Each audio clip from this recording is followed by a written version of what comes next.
ওই চিতার ওপরে বসে রয়েছে। সে আমাকে হাত দেখিয়ে দেখিয়ে ডাকছে, বলছে এদিকে আয়।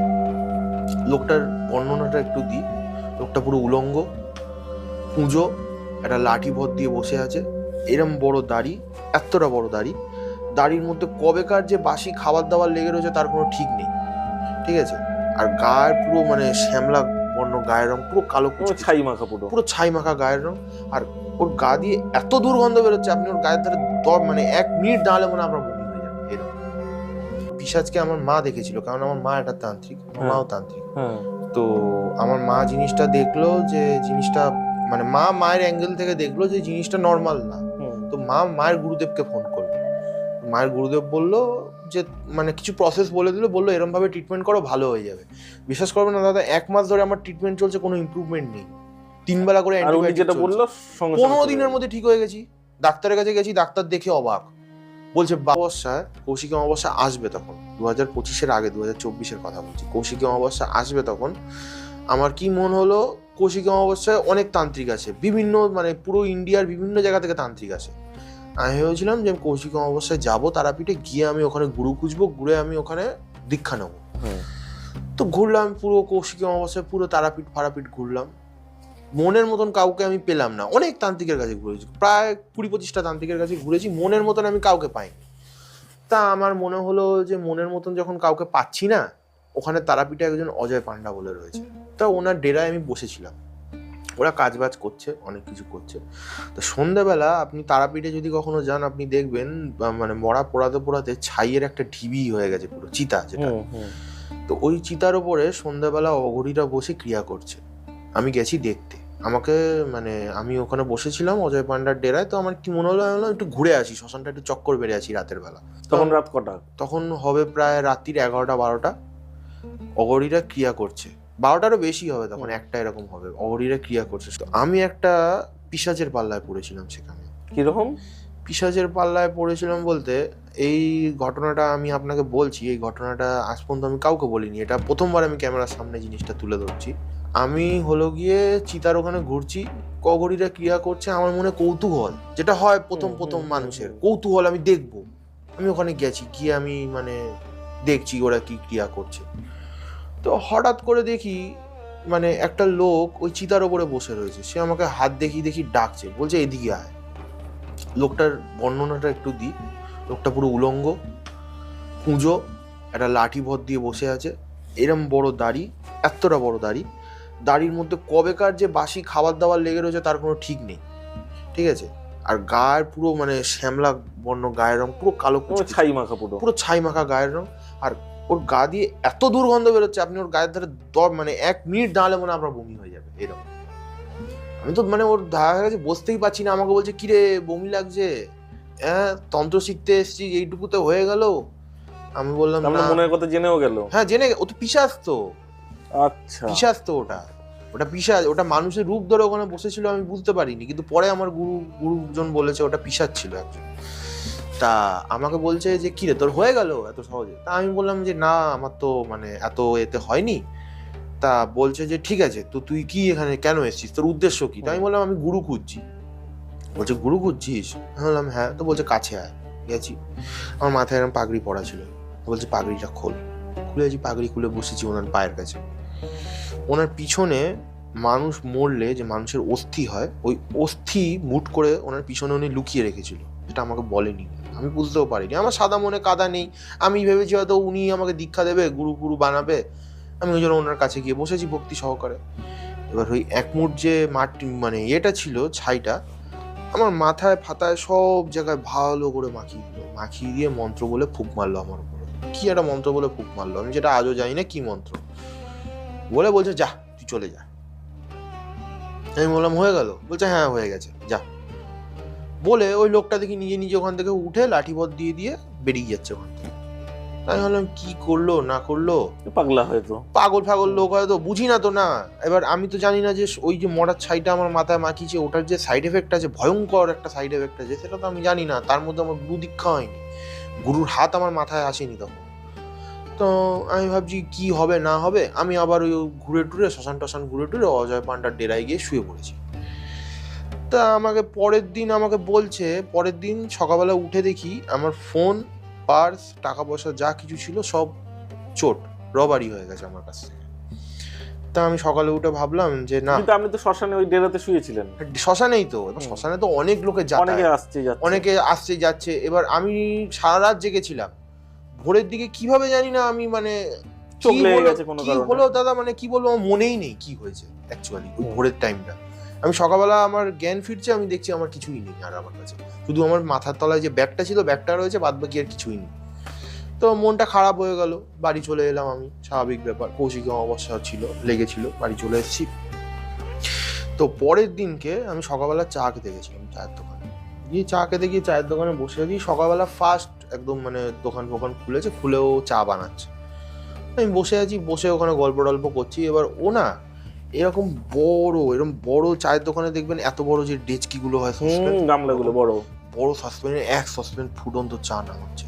আমি ঠিক ওরকম চা নামাচ্ছে, আমি এর পাশে বসে নামাতে গিয়ে ওই এক সসপ্যান ফুটন্ত চা পুরো আমার এইখান থেকে পড়লো, এখান থেকে পড়লো পুরো, এই দেখেন না দাগ আছে আমার এখন, এ বাবা, পুরো এগুলো সব জ্বালিয়ে দিল, পুরো আপনার গায়ে পড়ে গেল, পুরো আমার ডান দিকটা পুরো শরীরে জ্বালিয়ে দিল, পুরো মানে সসপেনটাই পুরো উল্টে গেল আমার গায়ে।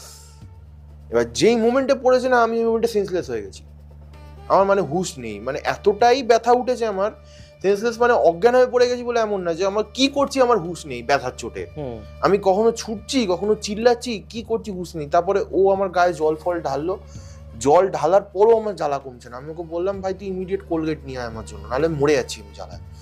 কোলগেট দিয়ে পুরো গায়ে মাখিয়ে দিয়েছে, তাও দেখি জ্বালা কমছে না, কোলগেটের তলা দিয়ে এরকম বড় বড় ফোসকা উঠছে, এইসব জায়গায় পুরো ফোসকা উঠছে।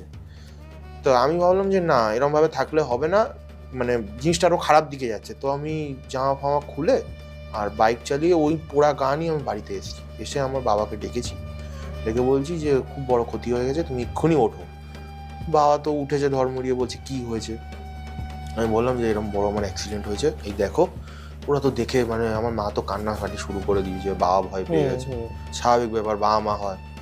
তো এবারে আমাকে বলছে যে তুই চল এক্ষুনি আমার সাথে হসপিটালে চল। আমাদের বাড়ির সামনে হিন্দুস্তান হেল্প পয়েন্ট আছে, নিয়ে গেছে ওখানে। ডাক্তার ছিল না তখন, এমার্জেন্সি ওয়ার্ডে আমাকে ঢুকিয়েছে। ডাক্তার আপাতত একটা পেন কিলার দিয়েছে, দিয়ে বললো যে তুমি বেলার দিকে আসো, এই যা পজিশন হয়ে গেছে ওটি করতে হবে হাতে, নাহলে হবে না, মানে সেপটিক হয়ে যাবে জায়গাটা। আর চামড়াগুলো তো পরবর্তীকালে, এখন যে হাতটা এরম এরম করছি এটা পারতাম না আমি তখন, যদি ওটিটা না করে লক হয়ে যাবে। তো বললো ওটি করতে হবে হাতে, চামড়াটা পুরো কেটে বাদ দিতে হবে যেটা পুড়ে গেছে যতটা পোর্শন। তো আমি তো বলছি ওটি করাবো না, বাবা বলছে না করাতেই হবে, নাহলে খারাপ হয়ে যাবে জিনিসটা।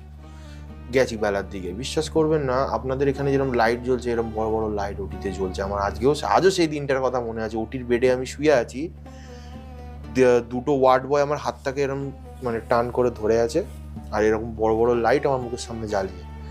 আমি শুধু মানে পুরোটা দেখিনি, আমি একটুখানি খালি দেখেছি যে ডাক্তার আগে ফোসকাগুলো ফাটিয়ে দিল পুরো, গরম জল দিয়ে ওয়াশ টশ করে, আর ক্রেপ ব্যান্ডেজ দিয়ে দাদা বিশ্বাস করবেন না এরকম ভাবে দিয়ে খালি একটা এরকম টান মারলো ছালটা তোলার জন্য, মাছের মতন দেখছি আমার ছাল পুরো উঠে যাচ্ছে গা থেকে।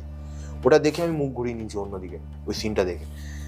মানে 10 মিনিট মতন লেগেছিল ক্লিন করতে। ক্লিন করার পর ডাক্তার বলছে তাকাও, দেখছি পুরো সাদা ধবধবে মাংস দেখা যাচ্ছে আমার গায়ে, কোনো ছাল নেই। সেই ছবিও আছে অ্যাক্সিডেন্টের, আপনার দর্শক বিন্দুরা চাইলে দেখাতে পারি।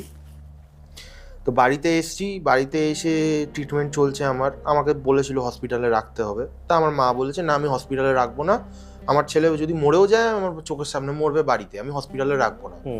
তো বাড়িতে নিয়ে এসেছি, মিথ্যা কথা বলবো না, মা বাবা অনেক আমার যত্ন করেছে, অনেক যত্ন করেছে। আজ আমি এই আপনার সামনে বসে কথা বলছি এ করছি আমার মা বাবার জন্য।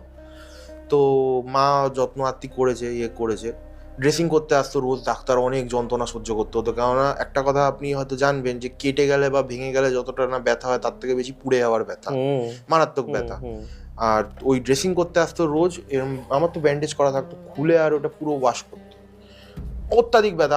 আমাদের বাড়ি পুরো মানে কাঁপতো আমার যখন ড্রেসিং করতো, কারণ আমি উদ্যম দেয়ালে লাথি মারতাম শুধু, কারণ আমি ব্যথা সহ্য করতে পারতাম না, ব্লাড বেরোতো পিনকি দিয়ে প্রত্যেক দিন, এটা প্রত্যেক দিন। তো এবারে লাস্ট মোমেন্টে কোনোভাবে শোকাচ্ছে না, ড্রেসিং আলার লোকও দেখছে যে রোজ রোজ আমি 3 বেলা করে অ্যান্টিবায়োটিক খাচ্ছি, আমার ড্রেসিং হচ্ছে কিন্তু ইনফেকশন হয়ে যাচ্ছে ভিতরে, পুঁজ হয়ে যাচ্ছে। তো ড্রেসিং এর লোক বলছে পুঁজ হয়ে যাচ্ছে তো ভিতরে, শোকাচ্ছে না কোনোভাবে। তো আমার মা হচ্ছে গিয়ে আমাদের এটা বংশগত, এটার সঙ্গে ওই পিশাচের কি সম্পর্ক?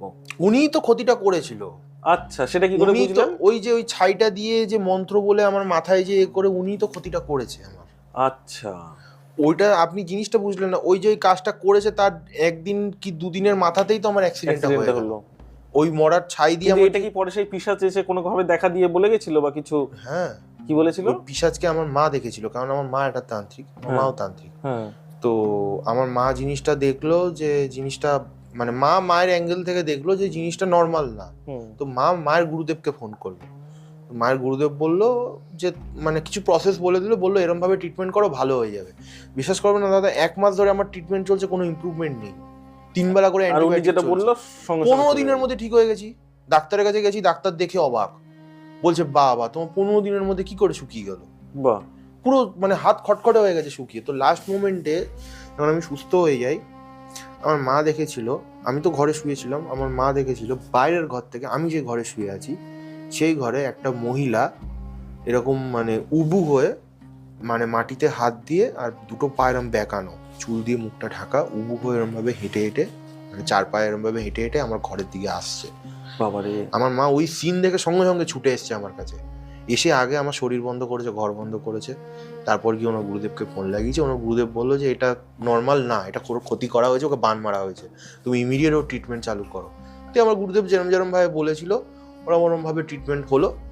হওয়ার পরে তারপরে আমার মা আবার, আমি আবার সেই গুরুদেবের কাছ থেকেই কিন্তু দীক্ষিত, যার নাম নিলাম প্রথমে লালচাঁদ কবিরাজ। লালচাঁদ না, তার মানে কবিরাজ। এটা থেকে এইটুকু জিনিস পরিষ্কার হলো যে আমরা অনেকেই অনেক জায়গায় যাই, অর্থাৎ তারাপীঠে যাই বা কোনো মন্দিরে যাই, সেখানে অনেক অপরিচিত সাধুদেরও আমরা দেখি, বাট কোনো সময় কারোর কাছে গিয়ে হুট করে প্রসাদ না খাওয়া, না না না না না, উচিত না, অযথা একদম তার উচিত নেওয়াটা না। হয়ে যাওয়া, এগুলো কিন্তু একদম উচিত উচিত নয়। না, একদম উচিত না। কার মনে কি আছে বলা যায় না, বিশেষ করে আজকালকার। এবং পিশাচরাও বলছেন মানুষের বেশে মানুষের মধ্যে হ্যাঁ, মিশে থাকে। মানুষের মতন, মানুষের বেশে, মানুষ আপনি বুঝতেই পারবেন না। জিনও কি তাই? মানে অনেক সময় মানুষের বেশ নিয়ে মানুষের ভিড়ে মিশে যায়।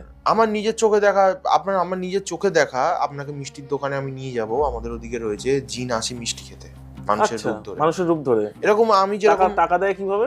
টাকা এরকম যেরকম নর্মাল যেরকম আমাদের সেই টাকা নোটই ওই দিচ্ছে। টাকা। হ্যাঁ, সেই নোটই দেবে, সেই নোটই দেবে। এবং আমাদের যেরকম আমি যেরকম জামা কাপড় ড্রেসে পরে এসেছি, proper। এরকম হুজুর বসে আসবে, এরকম লম্বা দাড়ি সাদা এ পরে আসবে, এসে বসে 3টে 4টে 5টা মিষ্টি যে কটা খাবার হয় উনি বসে খাবে ওখানে, দিয়ে ওনার বাড়ির জন্য উনি প্যাকিং করে নিয়ে যাবে, পেমেন্ট করে দিয়ে। কিন্তু আজ পর্যন্ত জানেন না উনি কে বা আদৌ এই পাড়ার লোক না, নয়। এবার যারা চেনে, হ্যাঁ। যারা জিন চেনে তারা ঠিক চিনতে পারবে দেখে। আচ্ছা, যারা জিন চেনে তারা ঠিক দেখে চিনতে পারবে যে ইনি জিন। আর যারা মানে নর্মাল মানুষ, তারা নর্মাল মানুষ।